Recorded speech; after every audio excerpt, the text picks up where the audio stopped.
नमस्कार दोस्तों, मैं हूं आपकी अपनी प्राची अधिकारी। आज मैं आपके सामने एक न्यूज़ शेयर करने जा रही हूं जो एक अच्छा मैसेज देती है सोसाइटी को।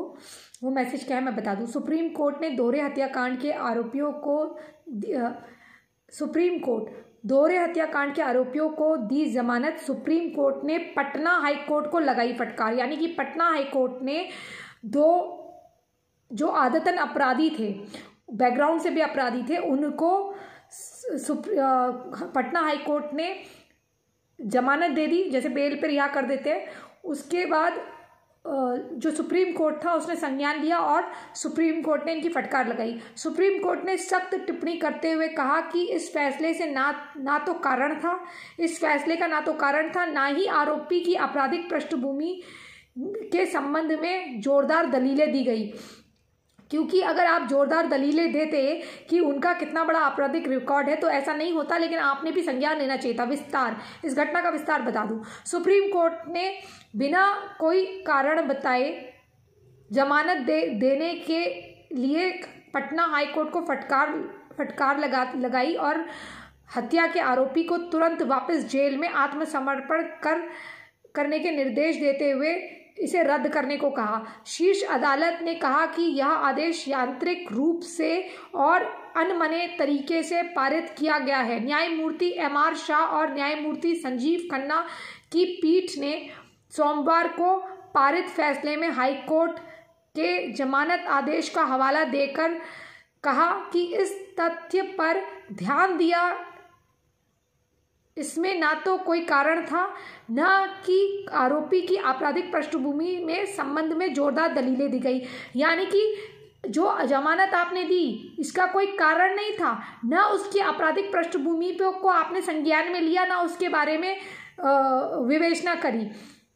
बिना कारण बताए आपने जमानत दे कैसे दी। फैसले में यह कहा गया कि हाईकोर्ट द्वारा पारित किए गए निर्णय और आदेश में यह देखा जा सकता था कि प्रतिवादी संख्या 2 को जमानत पर रिहा करते समय उच्च न्यायालय द्वारा कोई कारण नहीं बताए गए कि उसको क्यों बेल दी जा रही है।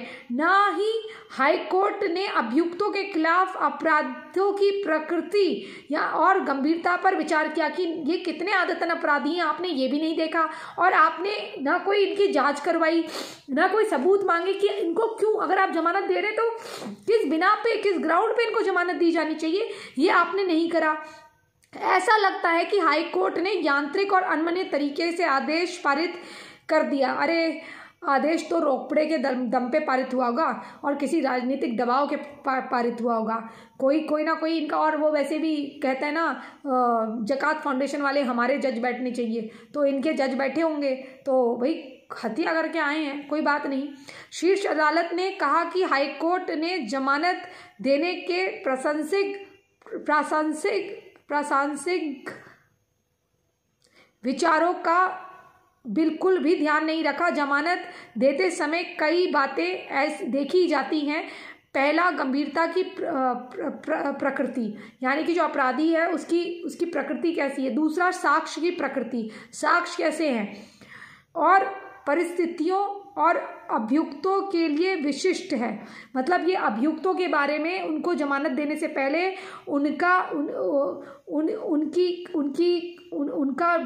उनका बैकग्राउंड कैसा है, उनका आपराधिक रिकॉर्ड है कि नहीं, और किस परिस्थिति में उन्होंने अपराध किए, ये सब देखा जाता है। क्या वो आदतन अपराधी तो नहीं है। और उसके बाद उनके भागने की संभावना। चौथा, रिहाई से अभियोजन पक्ष के गवाही पर क्या प्रभाव पड़ेगा। यानी कि अगर उन्हें बेल दी जाती है तो कहीं वो भाग तो नहीं जाते। आपको याद होगा जो फारूक चिश्ती वाला कांड था, उसमें सारे लोग भाग गए थे, बाहर भाग गए थे, विदेश भाग गए थे। तो कई लोग जमानत लेके विदेश भाग जाते हैं, फर्जी पासपोर्ट पे भाग जाते हैं। और कई बार क्या होता है, हम शासन सत्ता को नाम रख जाते हैं, लेकिन वो पूरी सर्जरी करा लेते हैं, नाम बदलवा लेते हैं, पासपोर्ट बदलवाते हैं और बाहर चले जाते हैं। बाहर आधार कार्ड तो आपको देखना नहीं है, तो जब देखेंगे तब तक तो चिड़िया फुर हो चुकी होगी। तो उसके बाद क्या वो बाहर आएंगे, नहीं आएंगे। चौथा, उनकी रिहाई के बाद क्या वो जिन्होंने उनकी शिकायत दर्ज कराई है उनके खिलाफ तो कहीं वो उनकी गवाहों को तो प्रभावित नहीं कर सकते पैसा देकर या मर्डर करवा के। कई बार आपने देखा है लोग बाहर आते हैं उसके बाद मर्डर कर देते हैं। एक लड़की का भी बलात्कार हुआ था, दुष्कर्म हुआ था, उसके भाई का इन्होंने क्या करा, उसके भाई को बाहर बुला के गोली मार दी, राइट। तो क्योंकि उसको बेल मिल गई थी, ऐसी जमानत में उसने जज से कहा होगा, जो ज़कात फाउंडेशन के जज बन के गए होंगे लड़के वगैरह, ऐसे जज बन के गए होंगे कोई जिहादी, उससे कहा होगा मुझे जमानत दे दो, उसने कहा होगा ठीक है बाहर जाके काम तमाम कर देना।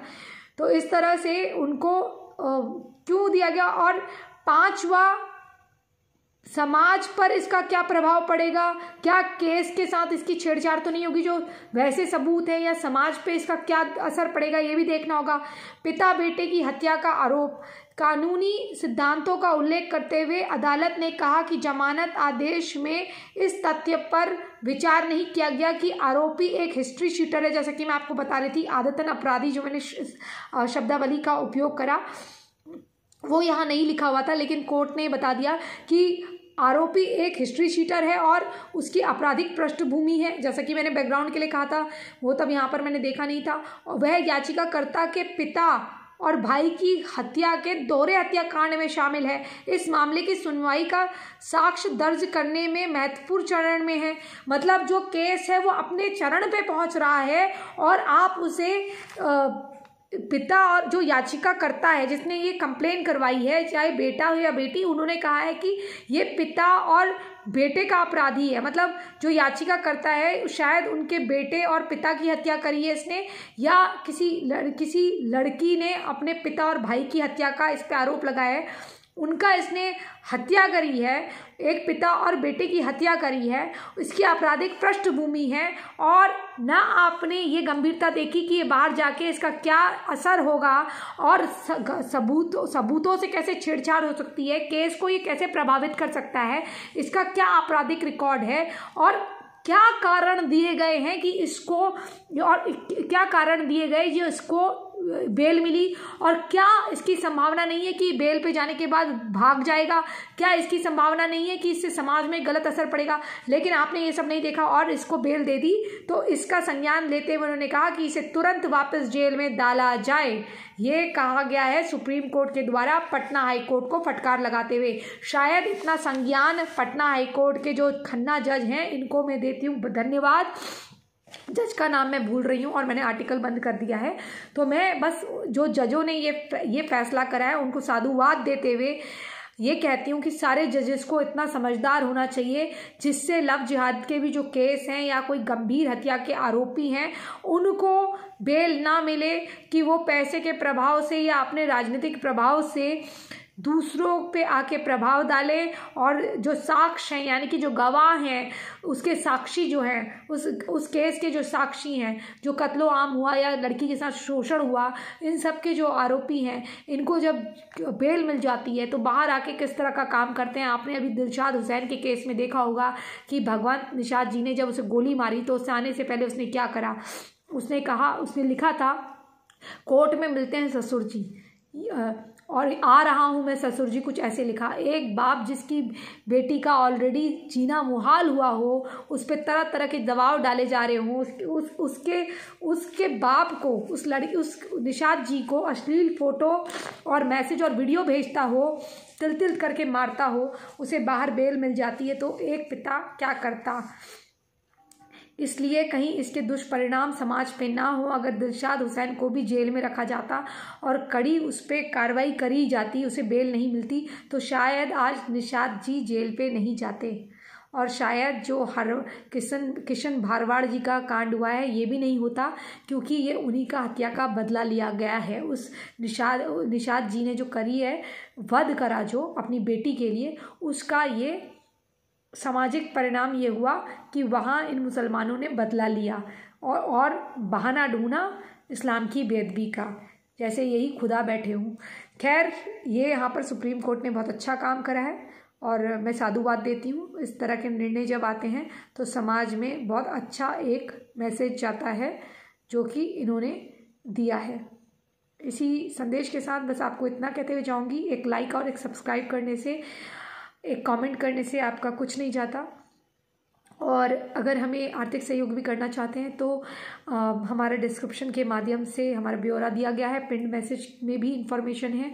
हमारे पेजेस को लाइक करिए, सब्सक्राइब करिए और इसी तरह की कोई भी न्यूज़ होगी मैं लेकर आते रहूँगी। अगर कोई अन्य सामाजिक मुद्दे हों, कोई खुलासा करना हो तो वो भी जानकारी हमें दीजिए, हम तक पहुँचाइए। और कुछ बड़े केसेस भी आ रहे हैं, उसके बारे में भी जल्द संज्ञान लेकर आपको ऐसे लोगों से रूबरू कराऊंगी। और प्लीज़ हमारी मदद करिए, सब्सक्राइब करिए, लाइक करिए और डिस्क्रिप्शन के माध्यम से कमेंट करके अपने विचार लिखिए। इसी संदेश के साथ आप क्या सोचते हैं ये भी बताइएगा। और हमें कोई मदद करना चाहते हैं डिस्क्रिप्शन पिन मैसेज के माध्यम से करिए। शेयर कर दीजिएगा वीडियो। जय हिंद, जय भारत, वंदे मातरम, जय श्री राम।